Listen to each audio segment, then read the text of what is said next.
Well, welcome back to the morning news. Well, for the next few minutes, we're going to talk about a disease that doesn't often get mentioned. In fact, you've likely never heard of it. It's called dermatillomania, and people who have it pick at their skin to remove things that they feel or see beneath it. It's been a diagnosable illness since May of 2013, and it's the topic of a new documentary called Scars of Shame. The subject of the documentary is Angela Hartlin, and she's here to join us to tell us about the documentary. Good morning.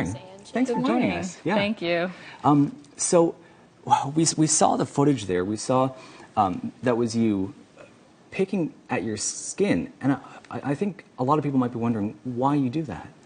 I guess it's not even really a choice. I do it to relieve anxiety, and it's been almost like second nature to me now. So it's something that I haven't been able to control, and it's just kind of progressed over the years. How long have you been doing that? As long as I can remember, but I remember when I was in grade 5 and grade 6, I wore the same turtleneck in my class pictures to cover up, like, up here.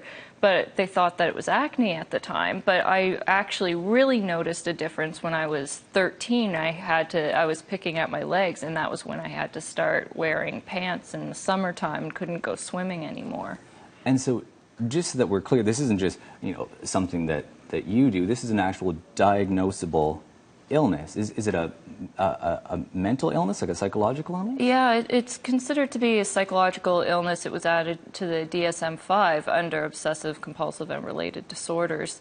So it's also like partially impulse control disorder. It's an anxiety disorder. A lot of people, like some people have body dysmorphia along with it, or depression. So it just has so many different ways of being diagnosed, so it's still kind of controversial even in the DSM. So this is, we were speaking earlier, and it's interesting, kind of, what do you think while you're picking at your skin? Do you realize that you're doing damage to your skin? Yeah, I definitely do realize it on a logical level. I do realize, oh no, but if I feel like I have to get something out of my skin, then it's like nothing else matters in that moment. And I can be thinking like, oh no, this is going to end up looking really bad afterwards. But it's like the impulse, it takes control, and I can't do anything else. Like I can't even focus on anything else. If I feel like something on my skin, then it's just like going in my head, like I have to get it out, I have to get it out, I have to get it out. Kind of like that obsessive nature to it. So you can't control it, really? No. Are there other people, I mean, how prevalent is this disease?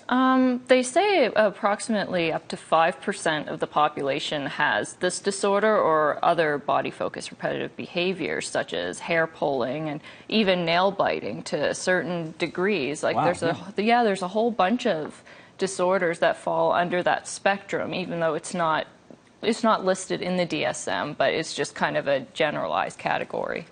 Have you met anyone else who has this locally or in the country? Or? Well, the first time I actually met somebody else with this was in San Francisco in 2011 when we were filming the documentary Scars of Shame. But now I have created a group that started in November, I believe, of 2013. And ever since, there are now 22 people in our group, and we don't have a whole lot of support from the community, from the mental health community. I've tried to reach out, and I mean, I've gotten some support back, which is really great, but for the most part, it's still, I feel like that I'm trying to kind of break through to the community that, hey, we're a part of this community, and we need the resources because we don't have the treatment providers. So that's 22 in Canada, or is that 22... 22 just here in the HRM. 22 in Halifax? Yes.